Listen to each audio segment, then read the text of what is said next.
You cannot escape from death. The shop and the battle pass is something that people complained about a lot. People are kind of like just getting used to it and just like shrugging their shoulders and be like, hey, it is what it is. I'll buy this skin, I'll buy that battle pass, whatever.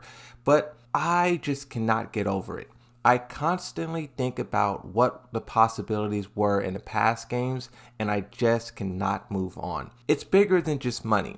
I know a lot of people say, who cares? Just spend the $4, spend the $8. But what I'm looking at is the big picture. Like right now, I went to the shop just to get some screenshots for this video, and it's been updated quite a lot. On this page right here, if you want to buy all of this stuff, you will have to spend about $52. And the crazy thing about it is that the shop has only existed for about a month and a half. Imagine what it's going to look like in a year, in 2 years, how much money you would have to spend if you want everything, or if you just want everything for your character, right? The amount of coins you have to purchase is stacking up very, very fast. We're not just looking at $4, we're looking at everything, or at least I am. But the second thing I do not like about the shop, and also the battle pass, is just how this is restricting our customization options that we had in past games. Here's an example of what I mean. One of the first packs that they introduced into the game was the Cyber Pack outfit.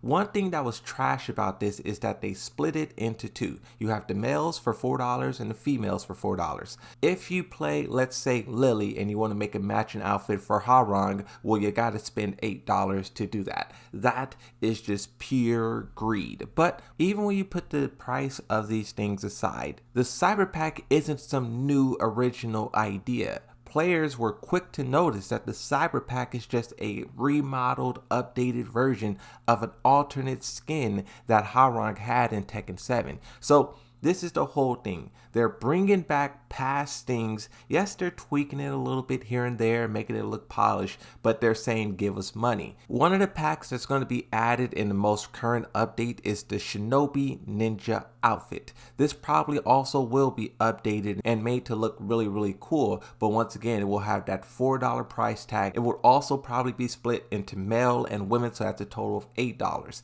After realizing that this is what they're doing and what they will continue to do, I just went back to the past games to see how many outfits are there that they will bring back and sell us. What I discovered in Tekken Tag Tournament 2 is a few things that just caught my eye.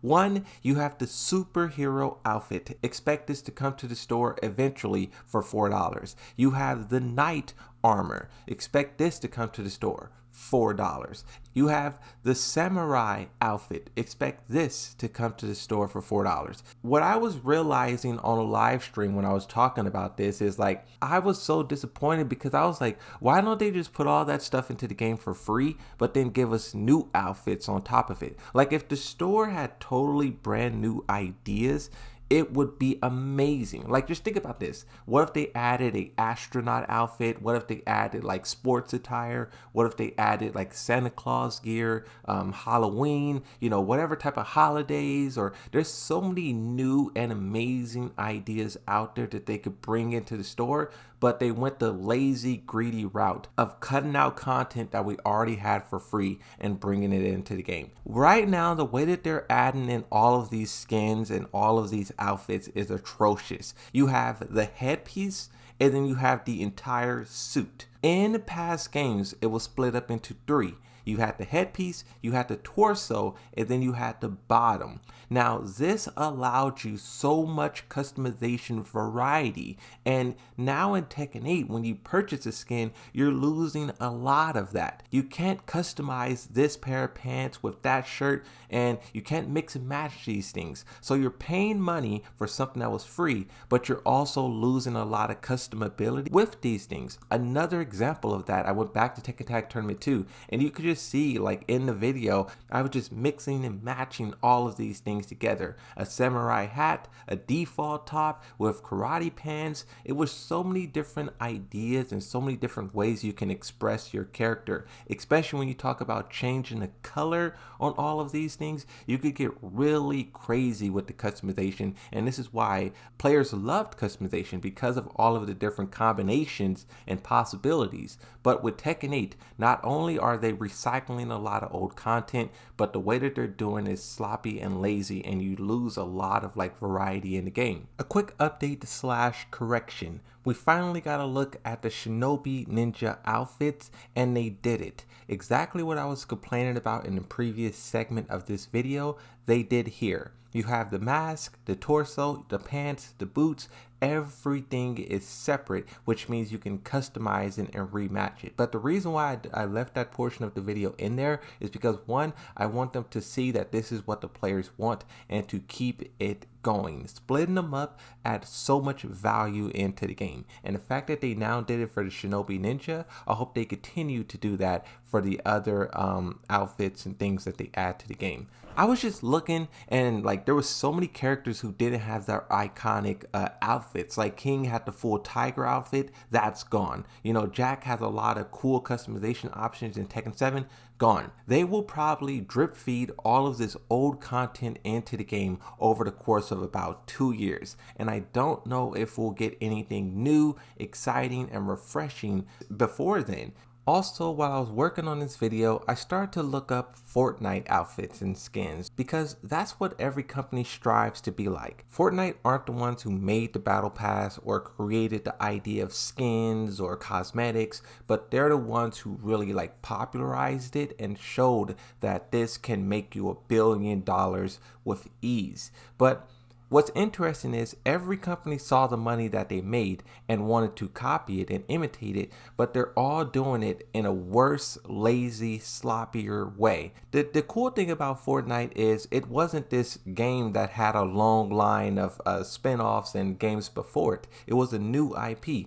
So they really didn't have this infinite pool of old content they can recycle. They were forced to create a lot of new material, new ideas, and think outside the box. And that's why their skins was so different and so original, so fresh. Other games, they copy what Fortnite do, but they then recycle content instead of creating new ideas and new possibilities. Players love the idea of customization, and most players are willing to support the game. But the way that Tekken is doing it with recycling and reusing, and it just makes the whole process a disappointment when it doesn't really have to be. I am very interested to see how this game progress in terms of the shop and the battle pass. Will they ever reset it to where, you know, you can't buy this stuff anymore? Will there ever be some kind... Oh, you also got to remember the glitch that is making a lot of people lose their purchases. I don't know if they ever fixed that. They never acknowledged it, so they probably didn't fix it.